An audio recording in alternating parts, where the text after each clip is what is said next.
Yeah, man. let's kill that bass head. Alright, let's do this. I'm on the air, we got this pockets flow. It's me and Tony on the mics, we gotta let you know of current events, little gaming, sprinkling some entertainment. We stay humble, but our moms still think we're famous. Turn up the bass and baby, maybe let that magic flow. Our spoken word is all the things you really wanna know. Having a good time on the show, T-Bows and Matty G. Tune in and hit subscribe and join us on the FAP.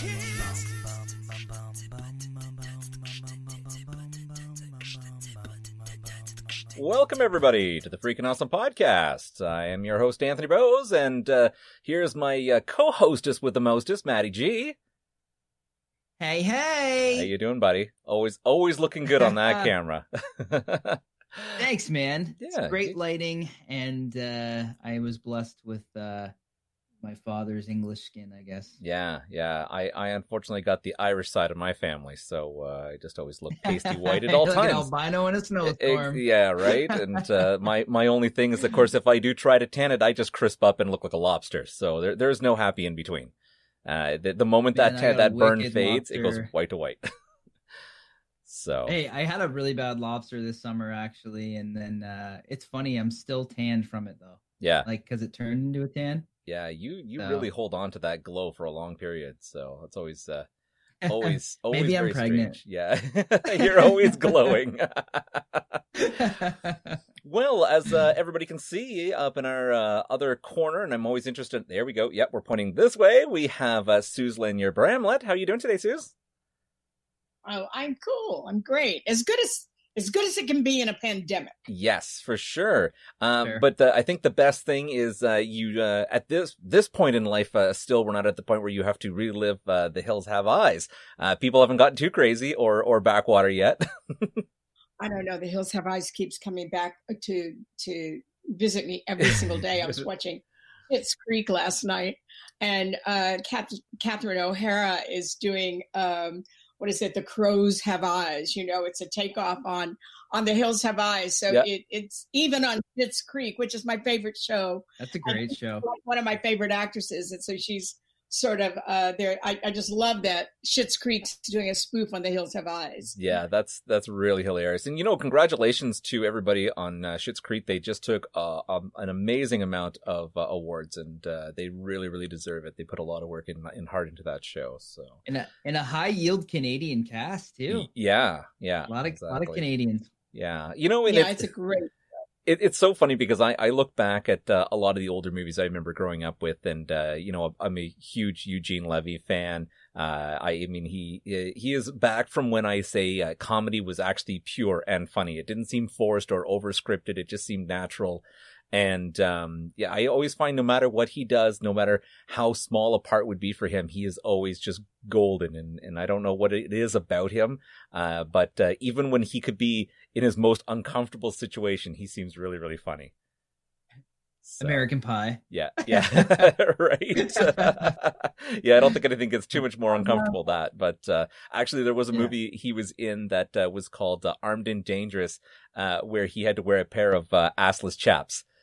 Which was really funny. I haven't seen that. Yeah, it was him and John Candy, and it is an absolutely phenomenal film. So it's really, really funny. So if anybody gets a chance to watch that is it. But before we continue with Halloween Faptober and speak more with Suze, how about we get into our daily news, Matty G?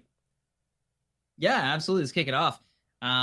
This one's racy, but it's interesting. All right. So the title is Pornoland, Japanese producer opening sex-rated theme park. I've never heard of this ever happening. So here's some more details. So, okay, go on. A Japanese porn producer is opening a sex-rated adult theme park staffed with starlets. The COVID-19 be damned. Soft On Demand is slated to open October 10th. Yeah. So that's 2 days from now, as a multi-floor extravaganza of bars, entertainment, in the Kabukicho red light district, and I did say that correctly because I researched it. Yep. District of Tokyo's Shinjuku ward next month. So Soft On Demand chieftain Mr. Nomoto said that the establishment had been on a drawing board long before the onset of the pandemic. So I guess this is something that was going to happen anyways. Highly sought after, clearly. They just decided to go with it. Yeah. So Sodland features 4 floors and a basement, and each features a different theme. So in the basement, they have newly minted porn starlets and staff in the place. Industry vets will serve drinks on the 3rd floor, and it's described as the dream space. On the 2nd floor, men and women from the commercial sex industry are featured. The 4th floor is a silent bar where porn stars in clad bikinis get gawked at through a one-way mirror. Man, people are weird. But nobody can speak. And but nobody can speak. And then the 1st floor is a gift shop. Okay, so you get the exact address. I'll send it to you. Yeah, we need to. That's very interesting. That's got to be a little more research has to be done into that one. I feel like that's almost like one of those things that if it ever came up as a dare that we'd have to go and take some photos, because this is right up there with Meals on Heels. Which I also thought was amazing since the pandemic started. Wow. You know what? It's funny because the rest of the article and they were really like, they're really adamant to keep mentioning that customers will be wearing masks. They have their temperature taken and they have to practice social distancing. And I was like, maybe on the 3rd floor, they could offer some really interesting ways to take your temperature.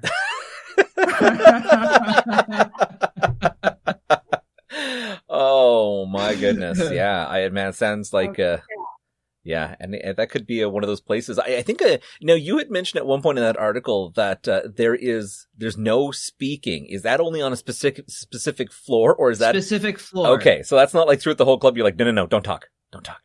Yeah. That's the 2nd floor. Okay. It's a 2-way mirror. Yeah. And people perform and there's no talking. It's like dead silent floor. Is that technically labeled as mime? We gotta revisit this once it's been open for a while. Yeah, really? Yeah, I don't know if that may be for the mime lovers out there. So yeah, because nothing screams erotica like a silent film.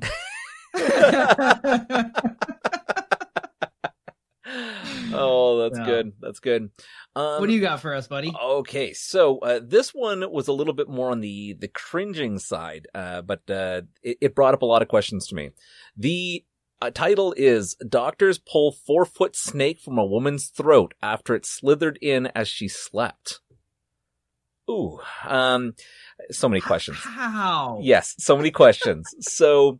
And there's a video about this that you can actually, you can see. And I think the best part is the nurse's reaction when they actually realize what it was when they scoped her throat and they pulled it out. So what happened was, that there was a young lady who was sleeping in her garden, in the Dagestan in southern Russia. Feeling unwell, she was rushed to the hospital where they put her to sleep, and then they scoped her throat to try to figure out what it was, but they'd noticed there was this very large blockage, so they decided to put down one of those little grabbing things, and they go to pull it out. So as they slowly pull it out, another one of the medics reaches over to grab it and starts pulling it, but then when it gets to the point where the head pops out, she screams and drops it down into a medical pan and literally chucks this snake. It's still alive? Well, the snake was dead, but the funny thing through the whole article is it didn't say a single thing of how the patient was afterwards. Now, we can only assume that she was fine, but how do you fall asleep and a 4-foot snake gets into your throat without knowing? I mean, if I was that girl, I would have went afterwards and went, ta-da! Right? All I could assume maybe is maybe you had a little too much Russian vodka, right? Yeah, I don't think that's a normal sleeping habit. If you can sleep through something roughly the length of an arm being put down your throat, it's very, very frightening. It definitely puts into question gag reflex. But it is, I would imagine that is somewhat unheard of. So, well, Tony, you would know from your weekends. Always a party. Yeah. Hey, look, Suze, it wasn't just you wondering what the address was.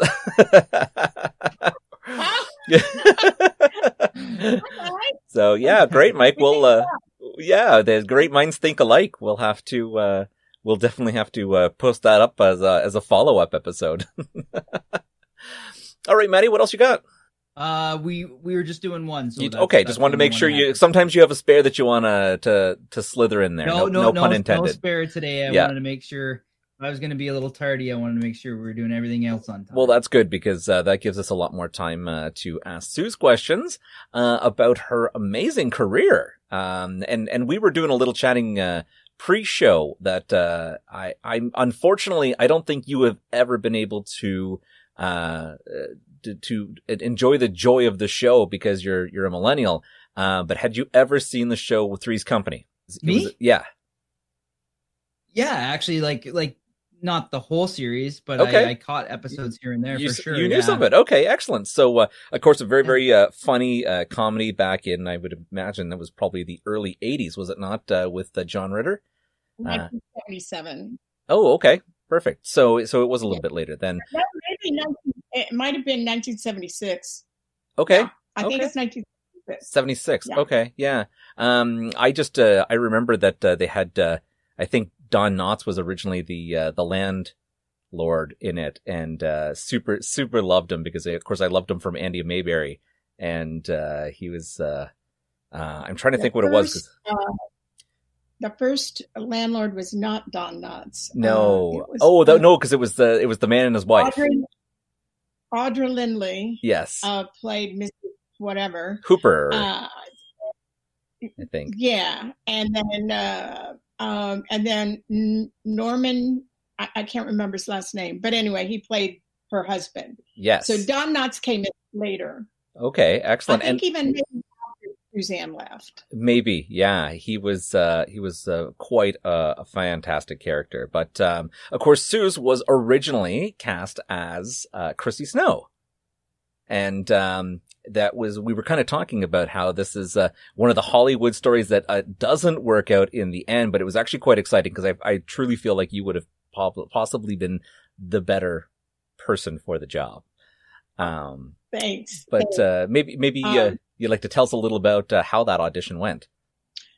Yeah, I had just finished shooting retakes of The Hills Have Eyes in Victorville out in the desert. Okay. And I had not been home in about 2 weeks, and I was in the supermarket, and back then they didn't have cell phones. So I was grocery shopping, and the manager of like Ralph's, it was called the Market Basket in Studio City. Mm-hmm. And the manager goes, Suze Lanier, please come to the office. It was my agent. And he said, get over to ABC. They've let go of this girl for a new series called Three's Company. It's the second time they have filmed this show, and they want you to audition for the role of Chrissy. And I said, well, I can't go right now. I mean, I have sand in my hair. I don't have any makeup on. I look awful. They'll give you a shower, put on your makeup, do your hair, and give you cue cards to look at for the audition. Wow. So that's what happened. I raced over to ABC on Prospect, and they gave me a shower, did my makeup, and did my hair, and I'm watching the cue cards because we had John Ritter and Joyce DeWitt. We shot that night. Mm-hmm. The screen test. Yep. Again, they did not have the internet to send it to New York to Freddie Silverman. So they private jetted it to New York because they were in the middle of rehearsal. I'd lost 4 or 5 days of rehearsal already. Wow. So they jetted the tape to New York. Yep. And then Freddie said yes. And so then my agent negotiated a lot of money for that quick little study. Yeah. So I kind of had them over a barrel because they were stuck for that role. Yeah. And so I didn't. I mean, my agent did. Yeah. And so anyway, we shot the pilot, and I learned all those lines in just about 2 days. I think I had about 2 to 3 days rehearsal, and then we shot in front of a live audience. So it was a really tough job. Yeah, that's a crunch. Yeah, that's right. Yeah. And that's and right. I think really, you never know why something doesn't work out. I thought Suzanne was perfect for the role. I enjoyed doing the role, and it's one of those Hollywood stories where you kind of wish it had happened, but then, I got other things, and I had been doing a lot of really good theater, which I'd started off in. Okay. And so I got to go on to do some really good stuff. And so I didn't get to do that job. And, that's Hollywood. You gotta take the rejection with the accolades. And yes. So sometimes you can and sometimes you don't. Yeah. And, that, it's one of those stories. Yeah. But, in on the flip side of that, you had just finished up, as you said, reshooting with a little bit of scenes for Wes Craven and The Hills Have Eyes. And I mean, to be able to work with John Ritter, of course, he was quite a comedic genius in his time. But let's be honest, Wes Craven also breaking so many grounds and creating such a shock in horror films for people. And it's interesting. The original, having watched the original and then watched the new version, the new version kind of went with that splatter kind of shocking fear, but the original had felt a little bit more like the that creeping up fear where you just like, oh my God, what's going to happen next? That suspenseful fear. And I often find with a lot of the newer movies, that's what happens is when they work on the suspenseful fear, it really plays well. And then when you end up seeing whatever the monster, the creature is, you're like, oh, that would have let down, So, I saw Emily DeRaven played a good Brenda, but I just think you lose something when you try to remake something that's already there and it's caught on. And, there are so many writers in Hollywood. I don't know why they have to keep making remakes of pieces of art. It's like, The Hills Have Eyes was put into the Museum of Modern Art on permanent collection as one of the best tarot classics ever made. Mm-hmm. And so then they go and remake it. And I thought it was fine. I was at the red carpet opening and everything. And the paparazzi took pictures of Emily and I together, but Emily and me together. But, it's like there's so many wonderful writers, and why they don't take a risk on new stuff. Because there's so many great ideas of new projects. They don't, it's like, oh, that's a Picasso. I think I'll repaint that and make it, copy it. You don't do that with fine art. And I consider film sort of the same way. Mm-hmm, mm-hmm. I agree. Yeah, it is true. And to be honest, I can't name very many horror classic remakes that I like more than the original. No. I can't even think of one, actually. Yeah. I can't either. Yeah. So it's... But they're doing... in Hollywood, they're going to show The Hills Have Eyes October 23rd at a drive-in at the Anza Hotel on Sunset.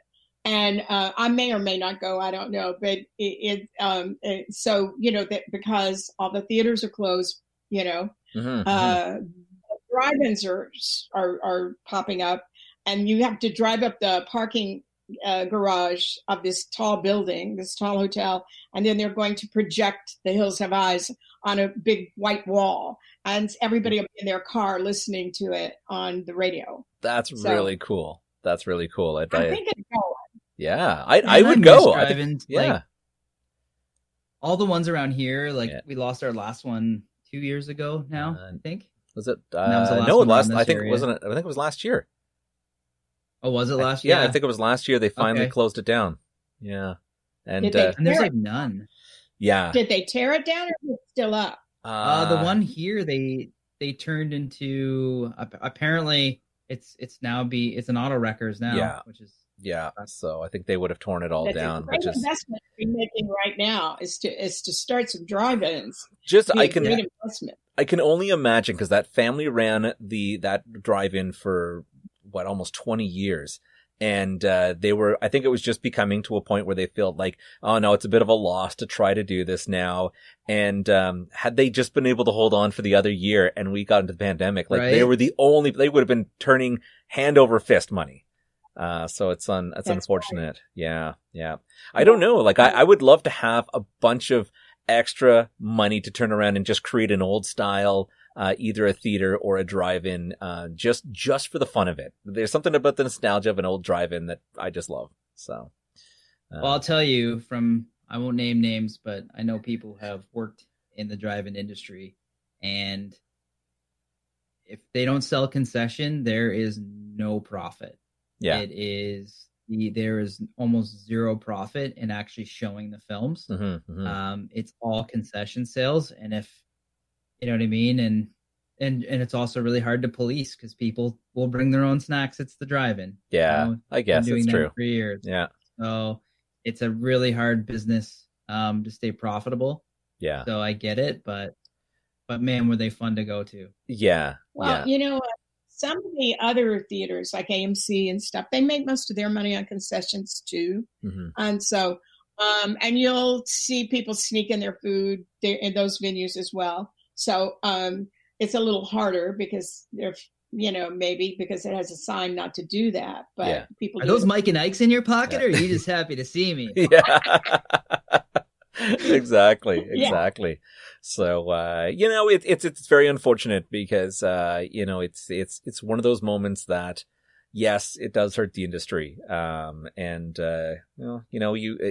When they shut down and everybody says, oh, why did it happen? Then maybe you look at yourself for smuggling in extra candy. I don't know. I always enjoyed, I think that's part of the experience for me is when you go to a drive-in or you go to a movie theater is picking up the concession stand stuff. I don't know.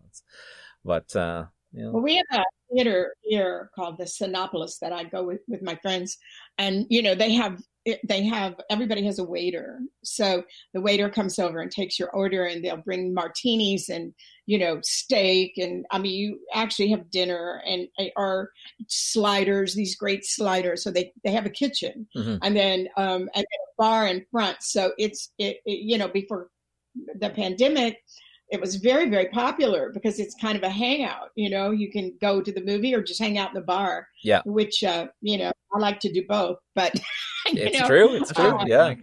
Yeah.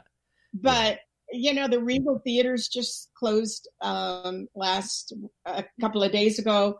I guess they're saying they might be reopening if this passes or when this passes. But a lot of the theaters have had to shut down. This has been awful, as well as filming. Filming is very slow right now. Yes, definitely.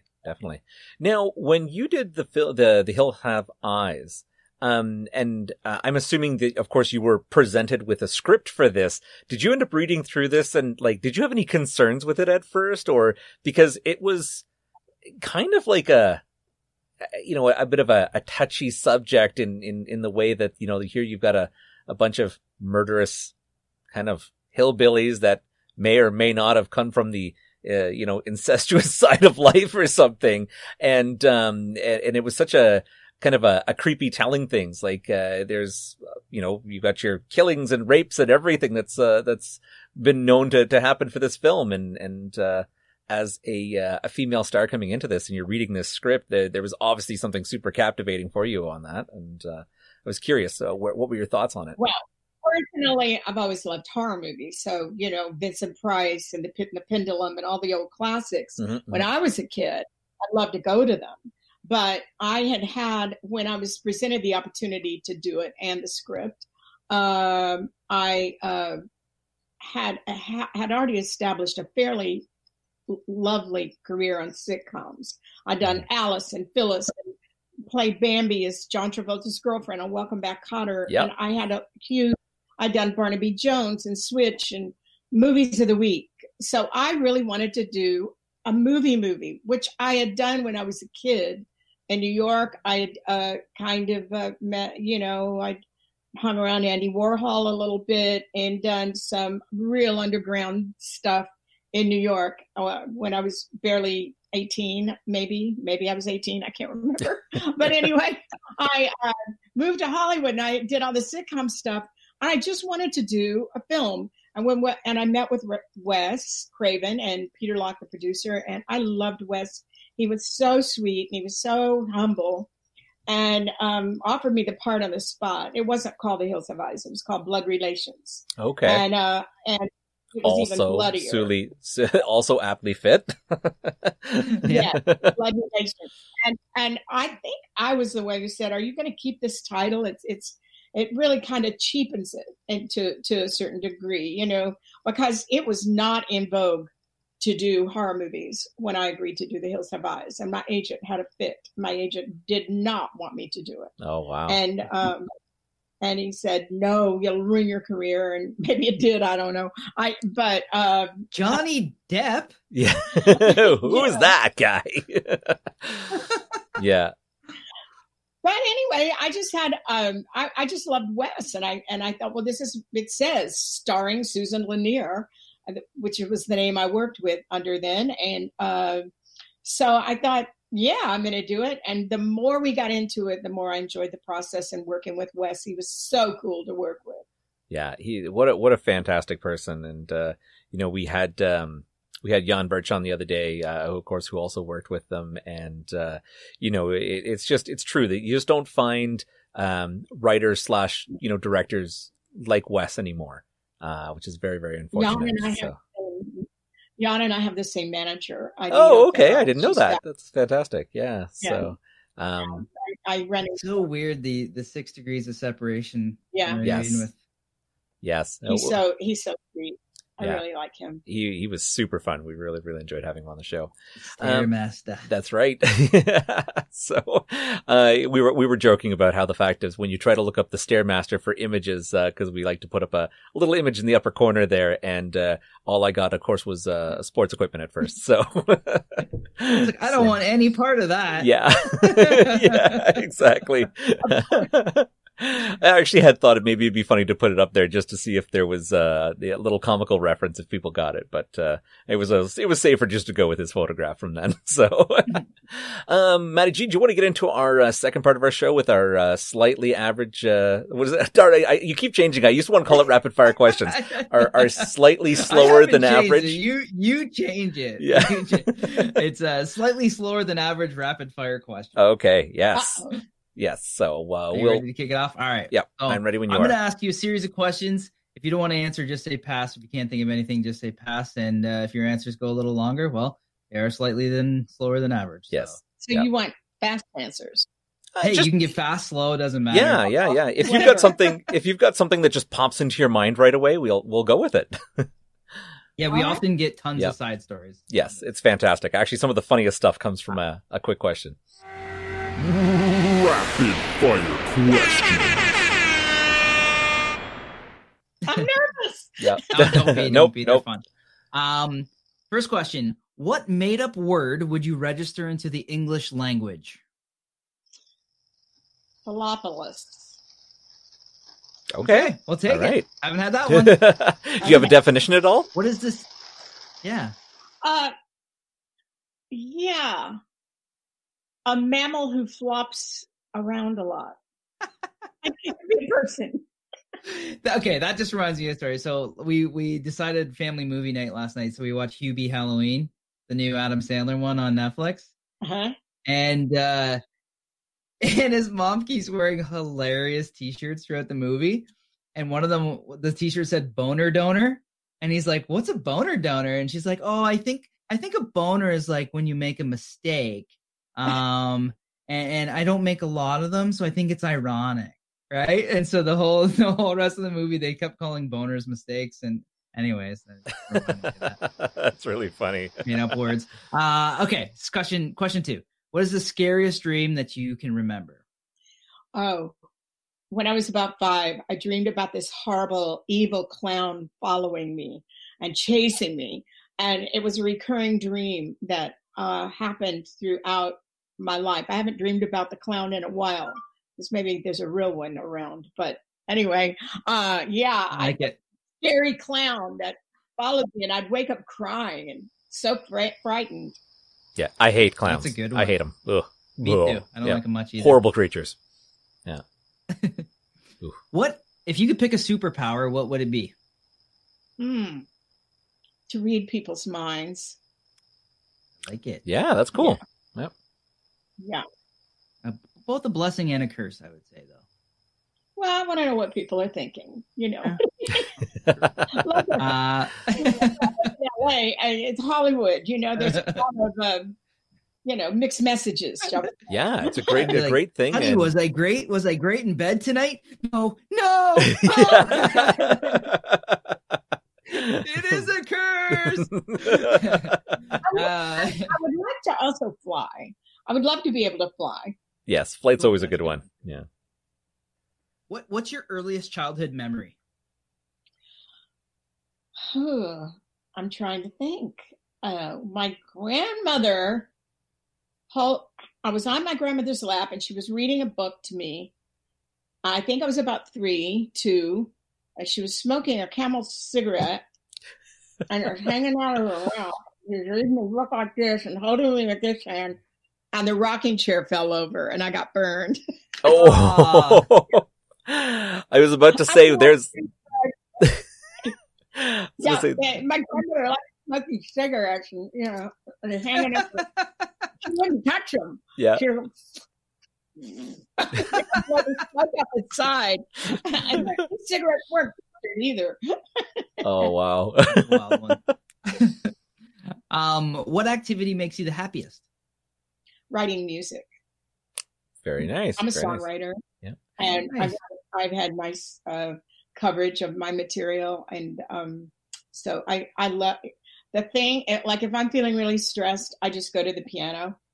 And even if I just put my hands on the keys, I can instantly feel the tension leave my body. And I love to write music. Oh, that's amazing. What is your preferred genre? If I had to pick Gangster rap. no. If I had to pick one genre of everything that I do, Yeah. it would be music.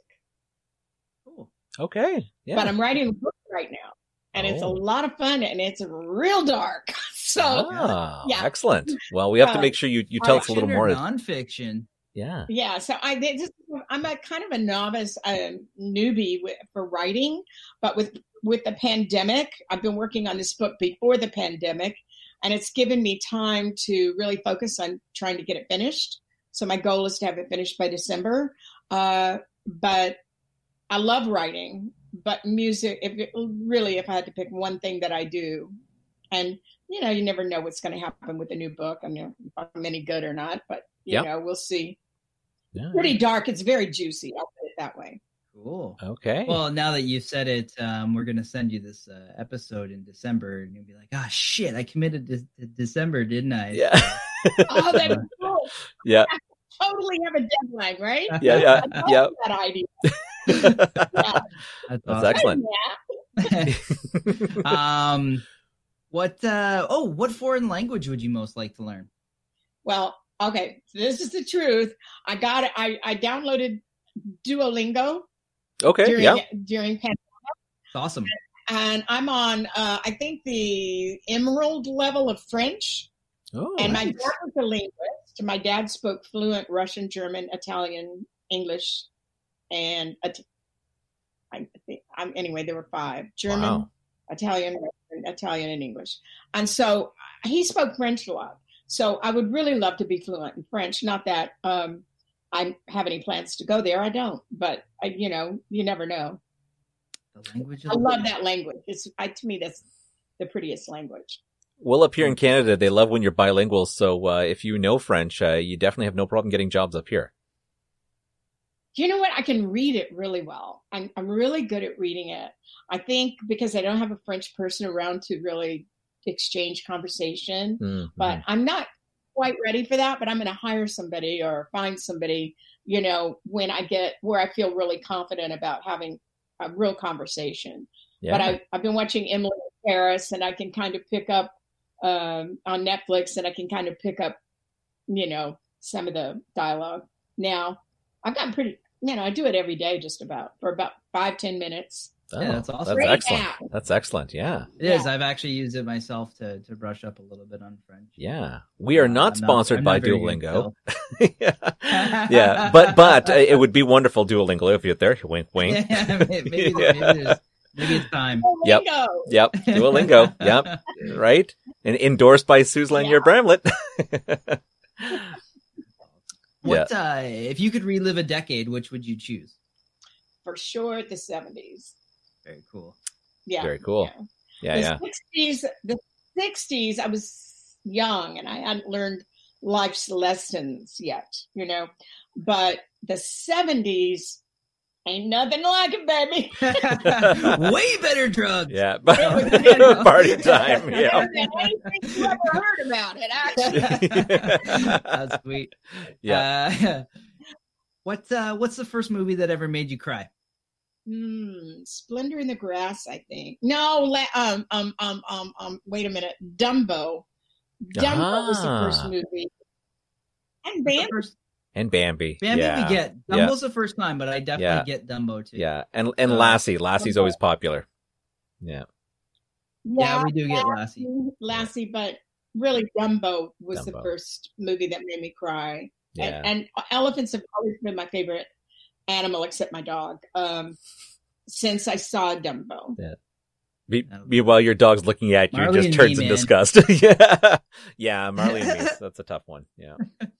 Yeah, I can't even watch it anymore. I don't know what it is about that movie. It just makes me cry like a schoolgirl. Well, they're so intelligent, and then people go around shooting them. Are you kidding me? Yeah. And it's like, who are we to do that? And if you ever want to see the most adorable thing in the world, watch a baby elephant play. Like, just look it up on videos. It is so amazing. Yeah. I mean, how can you shoot one? I don't even understand how anybody could do that. Yeah. So I was in Washington on a trip, and we were out having some beers and some good drinks, and somebody opened up the Washington Zoo for us, and after hours, and we went. And we got to drink beers and hang out with the elephants and feed them peanuts. And it was probably one of the best nights of my life. Oh, so wow. It was really, really cool. And and nobody was a dumbass. No one tried to feed beer to the elephants. Everybody was just like super appreciative to be there. And just, it was just a really nice time. And everybody was just super, super happy to be there. So it was cool. What else? Oh, do you believe in aliens? Yeah. Excellent. See, our track record on that one is really good. Yeah. Yeah, it is good, actually. I have to think about that, but I certainly believe in the possibility of aliens. Yeah. Who knows that we're not aliens? Well, to someone else out there, we definitely are. Yeah. Yeah. Yep. Not the missing link yet. I believe there's so many things that we don't know and can't see, and we're very limited. I just hope that when it's all over, the answers will unfold. Yeah. What's so interesting that I think about, you guys might like this, is that maybe there are other things around us, but we lack the receptors to know that they're there. I mean? believe that. I definitely believe that, and I can feel my late husband a lot. He's I can, and I can, my mom too. I can kind of hear them talking to me sometimes, or or I'll talk to him and I'll go, "Damn it, where'd you put my keys?" And all of a sudden you're here,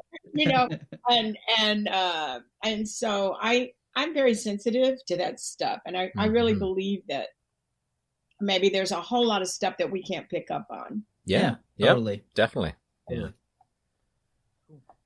How would you spend $100 million?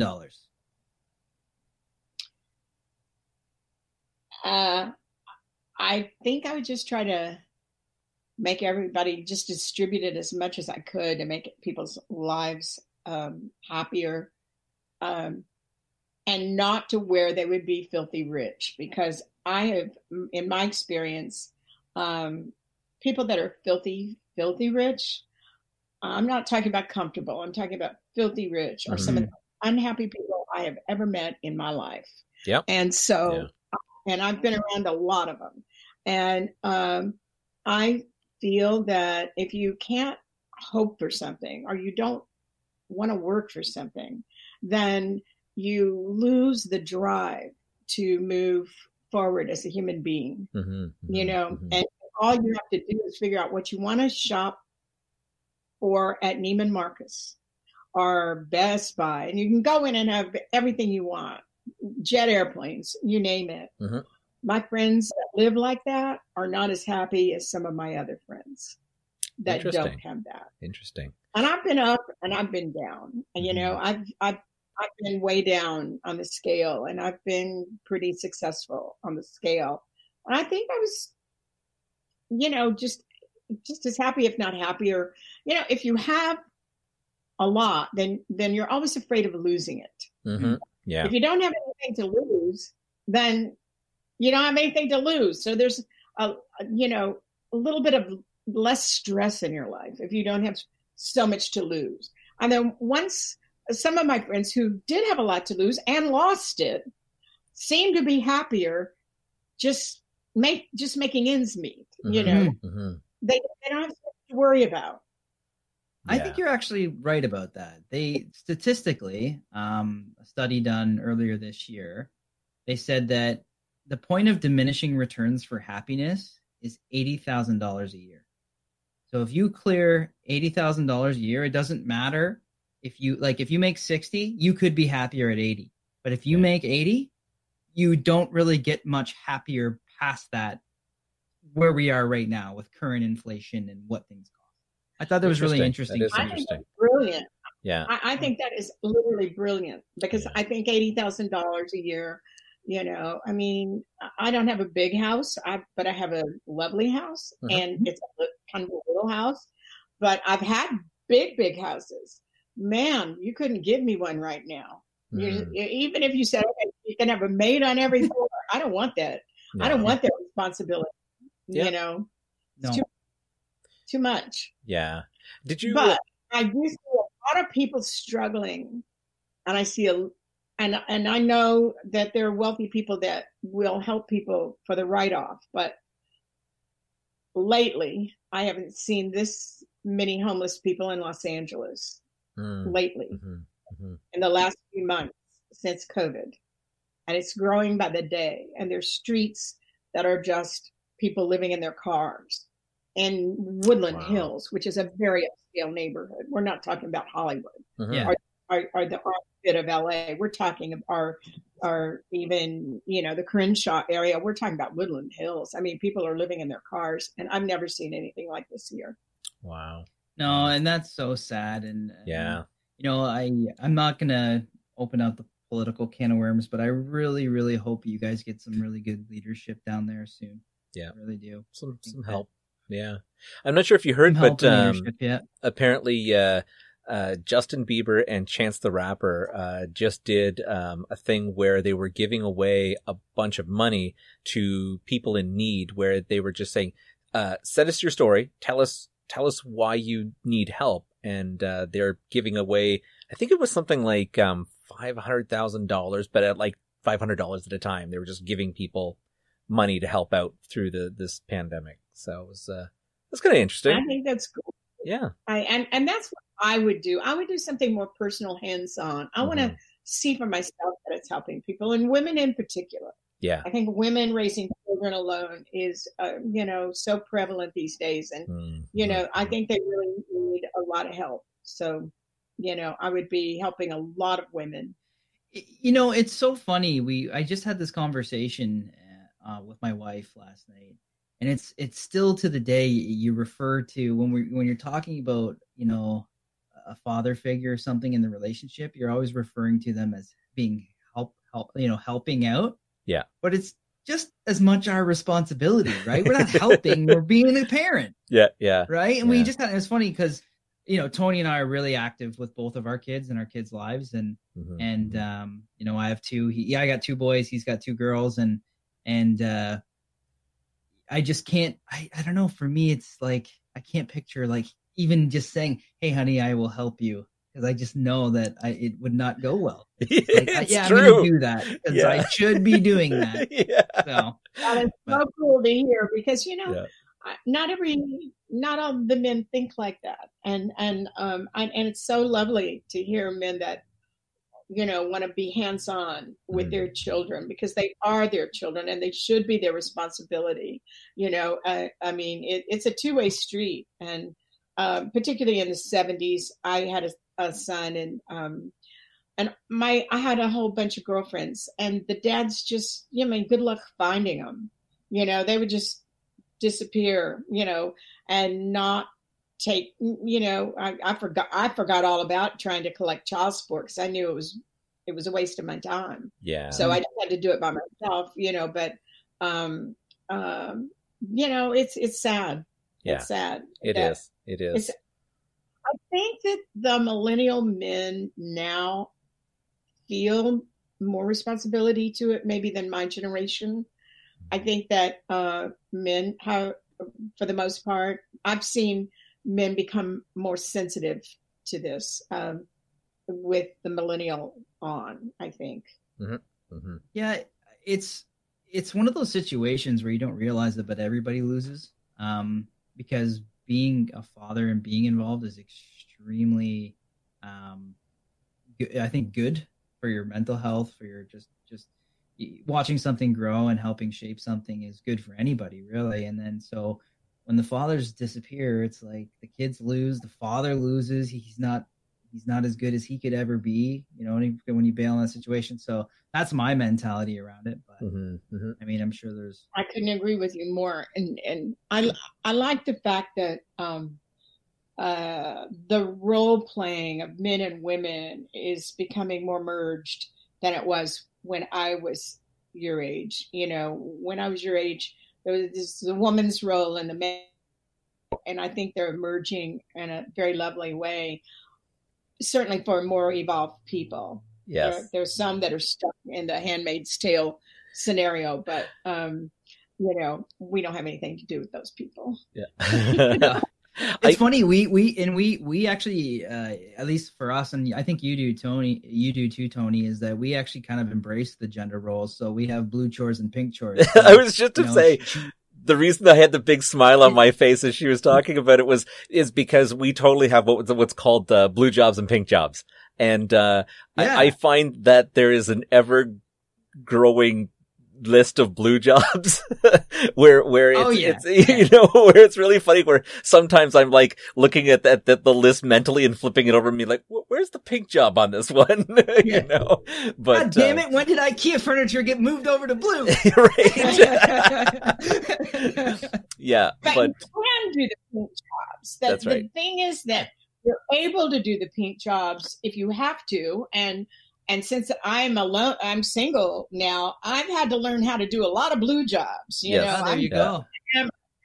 I practically live at Ace Hardware. So, so you're saying now that you're single, you've been given a lot of blue jobs? Life. Yeah.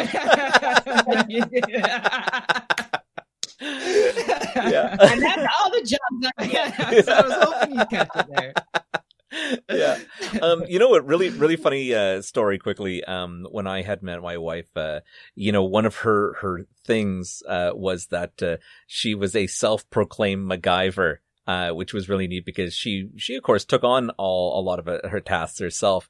And when I saw the job that she had done, of course it was a plumbing job where there was a leak, so she took a Ziploc bag and rubber banded around the leak, trying to hold it in. And, it was like, I gave her an A for effort on that one, and it was super funny. And if anything, I probably gave her more points for the fact that she said that she MacGyvered it, that, instead of just saying, oh no, I did it myself. So, it's always funny when we're doing tasks and jobs. And, sometimes have you ever had a blue job that became a pink job simply because you suck at it? Because I've had that happen to me. So we have a bit of an ongoing issue when it comes to laundry. I have never had a problem doing laundry. That's when you've got kids, there's a lot of laundry, and you're doing it constantly. However, as a guy, I am maybe a little less knowledgeable or sensitive when it comes to certain women's clothing, and I've had a bad track record of shrinking things, and and to which it got to a point where I was forbidden to do laundry. And, you know, in your mind at first, you're really insulted, and then you're kind of like, oh, hey, yay! That's something I don't have to do. And now I'm back to doing laundry again. I must have done something pretty good on everything else that I have worked back to it. But in her defense, she's actually quite busy, and I just try to pick up and help where I can.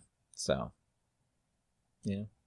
Yeah, that's great. Yeah. Teamwork makes the dream work.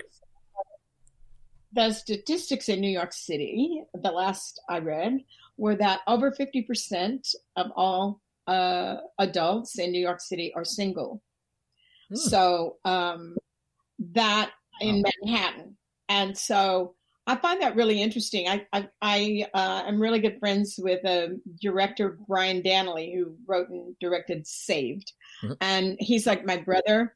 And so we're exchanging recipes, and, you know, he's cooking all the time. And then, you know, he lives near Hollywood, and I'm in more in the valley, and so or by the beach. And so it's like we're like, you know, you as a single person, you have to learn to really overlap the jobs. Yes. You know. Yeah. Yep. It's true. So it's you call them. If it's a problem, you just pick up the phone. Yeah. Yes. Yep. That's true. Yeah, I know when to throw in the towel too. So yes. Even though I'm stubborn. Yeah. No, I fight it. I fight it, and I'm like, I can do this. Don't tell me I can't do this. And then, and actually, it was just going back to that whole laundry thing. It got to a point where it's like, I'm not going to shrink anything again. I just didn't dry any of her stuff. I just kind of like, well, we'll hang this up. You know, like it'll air dry. It'll be fine. Also, not the right answer. Wonder how long it takes you to start shrinking shit on purpose. I have had friends who have told me outright that was what they have done to get out of the laundry chore. Yeah. So sorry, guys, blew your cover there. So for the wives who are listening and or watching, they now know. Yeah. Yeah. It's also a good way to get them out quiet, I guess, if you wanted to be a butt. Yes. Honey, I can't. Yeah. Yeah. Weird. Yeah. I gotta go on a diet. Yeah.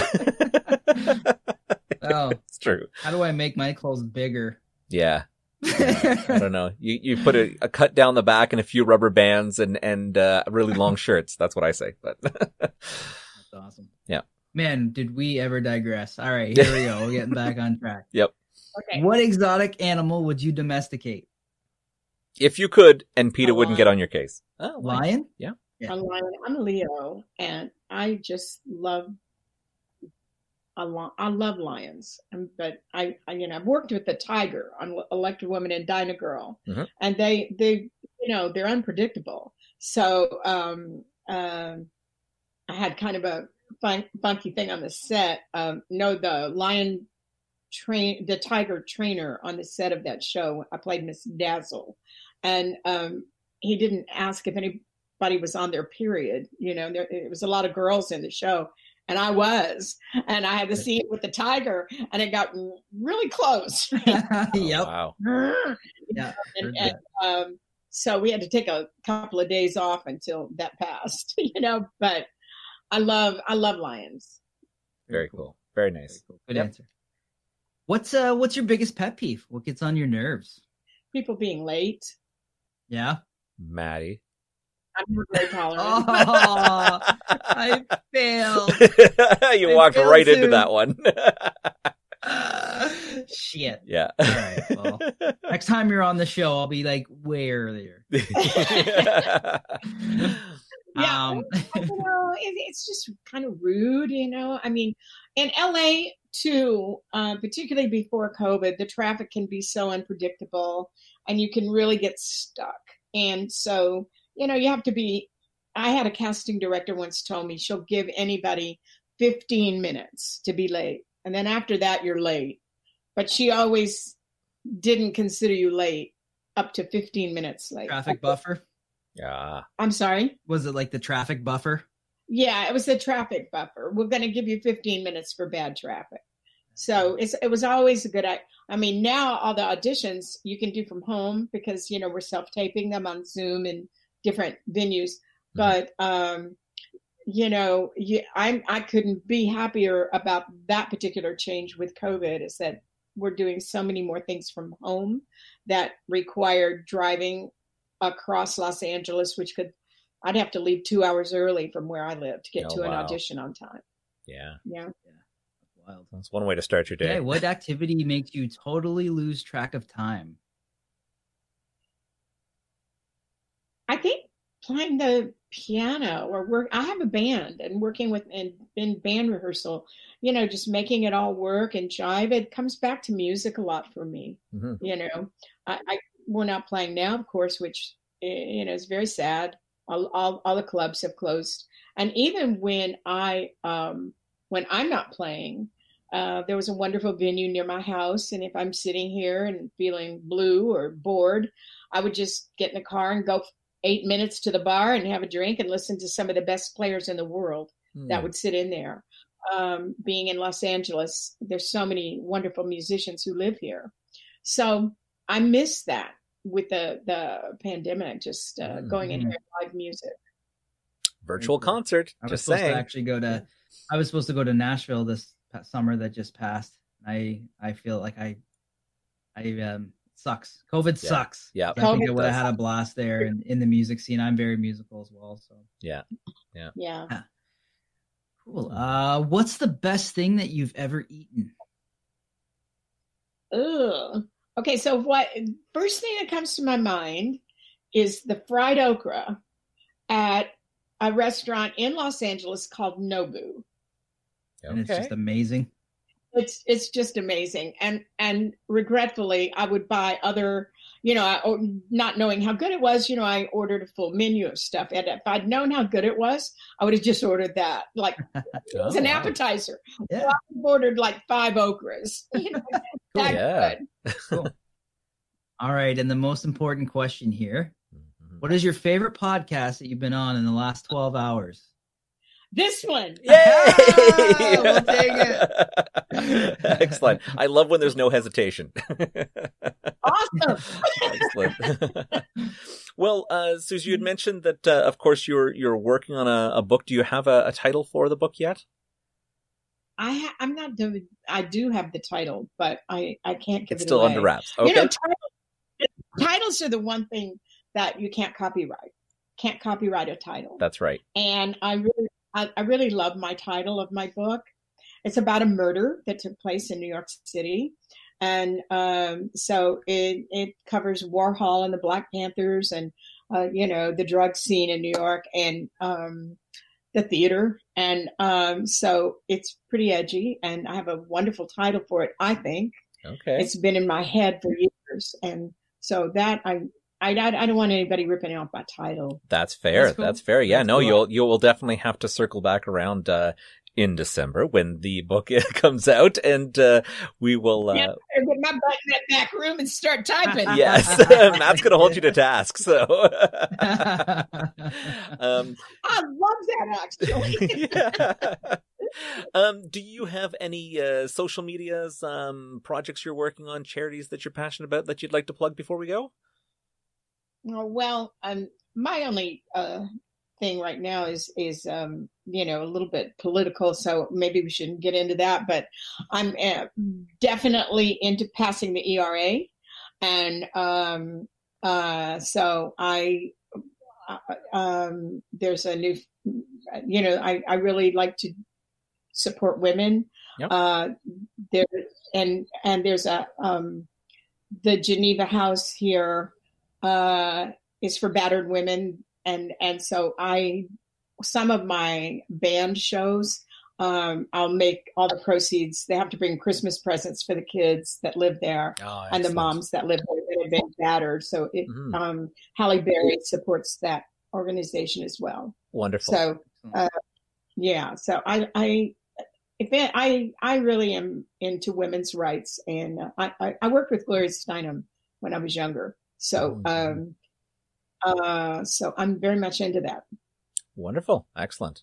I definitely would be someone after my wife's heart, and we're always taking things and donating things to women's shelters here. We're really, really big supporters of them, and I remember the first time that I went up there, and my wife had to stop me and said, no, you can't go up to the door. You can't bring things. Like, you know how much of a problem that is. And I'm like, I never had thought of it. And I'm like, oh yeah, I guess I can't. So, no, it's good. So, my wife and my girls like to go and take things all the time. So it's really great. 'Cause, I think that a lot of women, it takes a while for them to learn to stand up for their own rights, and they just get, and I think that COVID has really been a problem with some people being stuck in the same house, and there's a lot of abuse, physical abuse going on, and women have to learn that you don't have to take it. You can get out, but it's training process, and the kids suffer so badly. Yeah. So, I'm really into that kind of education, giving women the confidence they need to know they can survive on their own. 100%. Yeah, that's great. Well, it has been wonderful having you on the show, Suze. We would love to, of course, circle around and have you back again at some point. For all our American listeners out there, please vote.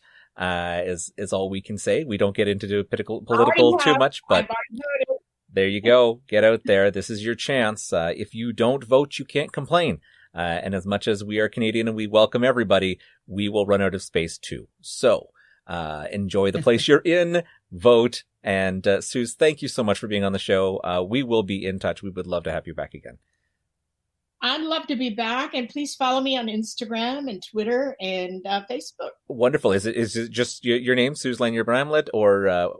Yeah, most of them are under Suze Lanier. Okay. But I'm also in cameos these days. And wonderful. So, if anybody's interested, I'd love to do, particularly at Halloween, if you want me to do some Hills Eyes cameos or anything, I'm happy to do that. So fantastic. Just go to Cameo and type in my name. Yep. For all our listeners that haven't made the live show and are listening to this later, we will make sure we put up a wonderful picture of Suze on our website under our guest section, and of course all her social media links and the link to her Cameo page. Thanks, guys. And happy Halloween, everybody. Have a great Halloween. Happy Halloween. Thanks again, Suze. Have a wonderful evening. You too. Take care. Bye. Bye. So this is a good time for us to pitch our social media. You could get us on our website, thefap.ca.